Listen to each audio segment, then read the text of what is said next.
번 있었어요. 중종반정, 인조반정. 근데 중종반정하고 인조반정은 양상이 달라요. 왜냐면 중종반정은 반정이 일어났을 때까지 진성되고 그 당시 본인이 왕이 될 줄 몰랐어요. 그리고 예, 연산군의 그 폭정에 이제 신하들이 반정을 일으키고 왕실 종전들 중에 그 진성대군을 선택해서 왕으로 임명했단 말이에요. 그러다 보니까 중종 같은 경우에는 반정군이 자신의 집에 이제 찾아왔을 때 죽으려고 했어요. 날 죽이러 왔구나. 그래서 목을 매려고 해요. 그러니까 그의 부인이었던 강경호 실씨가 얘기를 합니다. 아, 죽을 때 죽겠는데 우리 상황을 좀 보고 줍시다. 상황을 어떻게 보냐. 그랬더니 예, 우리가 보통 범인을 체포하러 간다. 우리 지금 경찰들이 범인을 잡으러 간다. 경찰차를 쫙 몰고 급하게 가요. 출동을 했어. 그러면 경찰들이 범인을 잡으려고 하면은 차를 어떻게 할까요? 뭐 주차 생각할까요? 확 놓고 막 달려가야 되겠죠. 근데 의전으로 갔어. 그럼 어떻게 할까? 이분이 타고 가시기 좋게 예, 해놓겠죠. 똑같은 거예요. 말을 타고 왔을 때 말이 머리가 우리 쪽에 돼 있다면 우리 잡은 거다.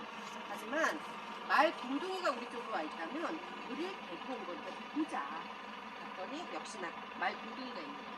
아, 죽이러 온 건 아니구나. 안심을 하고 기다리고 있으니 역시 부으로 모셔서 이제 왕으로 추대를 하죠. 근데 문제는 강경호 신씨 이분의 아버지가 문제였어요. 신수군이라는 사람이었는데 이 사람의 누이 동생은 연산군의 왕비, 자기의 딸은 진종의 왕비였어요. 그런데 연산군을 몰아내려고 하니 그의 그 처남이었던 신수군을 찾아가서 합류를 하자고 해요. 근데 어떻게 내 누이 동생이 남편인데 그거 못하겠다 해서 거절을 하는데 결국 반정에 성공을 하죠. 반정군들 입장에서는 이 왕비를 아버지는 역적으로 몰렸기 때문에 계속 독립을 하다가는 뭔가 보복에 두려움이 있을 수 있겠죠. 그래서 계속 중종을 압박을 합니다. 폐기시켜야 된다. 그래서 경복궁으로 들어간 지 일주일 만에 폐기가 되어서 쫓겨나오죠. 이렇게 해서 만들어진 드라마가 7일의 왕비. 예.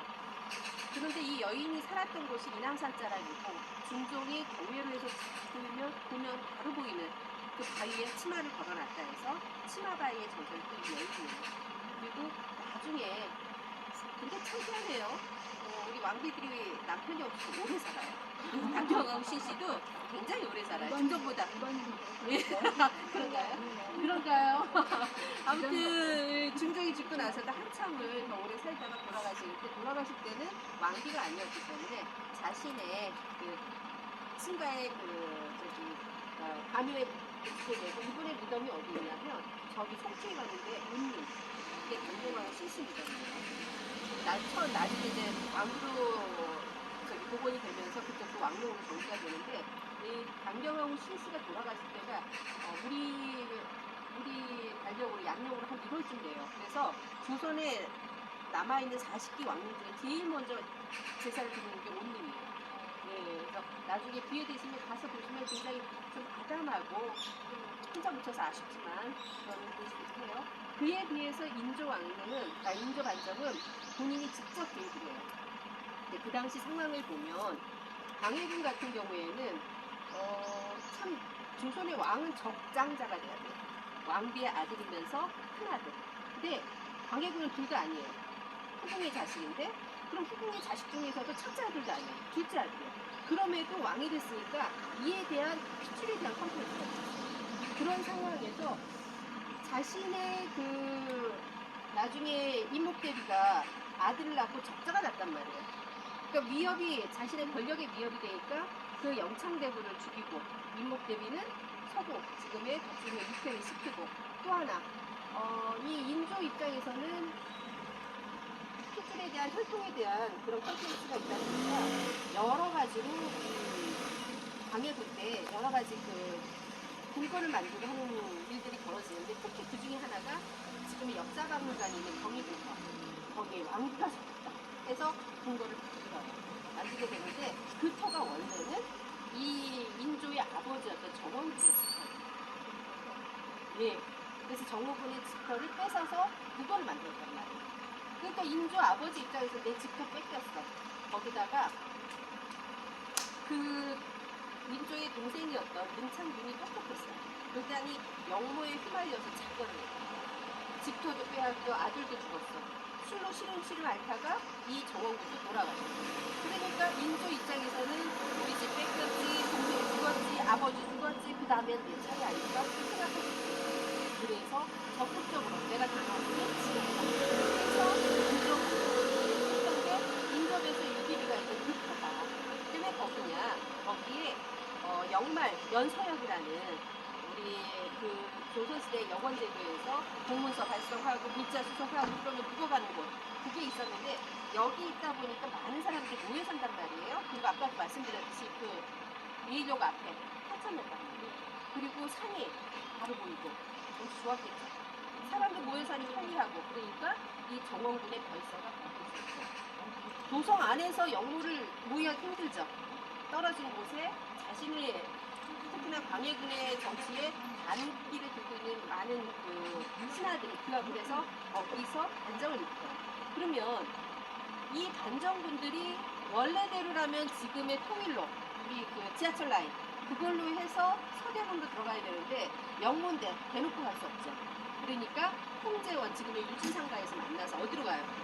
홍제천까지 거슬러 뒷길로 가요. 그래서 세범정에서 칼을 씻었다는 게 글로 나왔기 때문에 그리고 창의문의 문을 부수고 우리 지금 청와대 그 앞길 쪽으로 쭉 해서 육조거리에서 이들을 잡으러 오는 사람을 만나요. 그런데 그 군사들을 죽이고 이미 이 사람들은 궁궐내 훈련대장하고 내통이 되어 있었기 때문에 창덕궁으로 달려가서 문을 열어줘요. 그렇게 해서 들어가서 반정이 성공을 해요. 근데 반정군들이 가면서 그랬대요. 6월에 불이 나면 우리는 반정이 성공한 줄 알고 만약 불이 안 나면 니들도 자결해. 왜?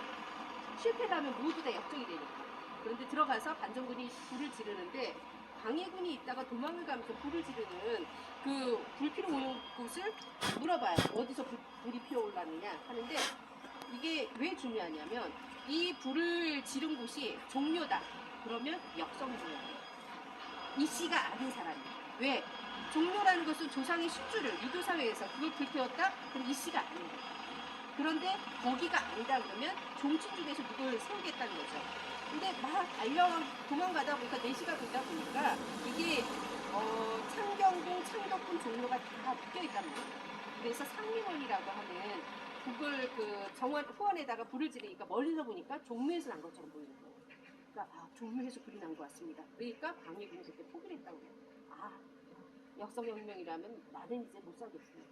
아무튼 그렇게 해서 반정이 성공을 하게 되고 그 비석 자체는 그로부터 수십 년의 세월이 흐르고 그의 후손이었던 숙종이 여기 서운흥에 왕릉을 참배하고 돌아가다가 숙종이 인조가 왕이 되지 않았으면 왕이 될 수 없는 핏줄이에요. 단계니까. 그쪽 훨씬 멀어지니까 대가 갈수록. 그런데 이 인조 할아버지가 계심으로 자신이 왕위에 올랐단 말이에요. 그 핏줄 내력이.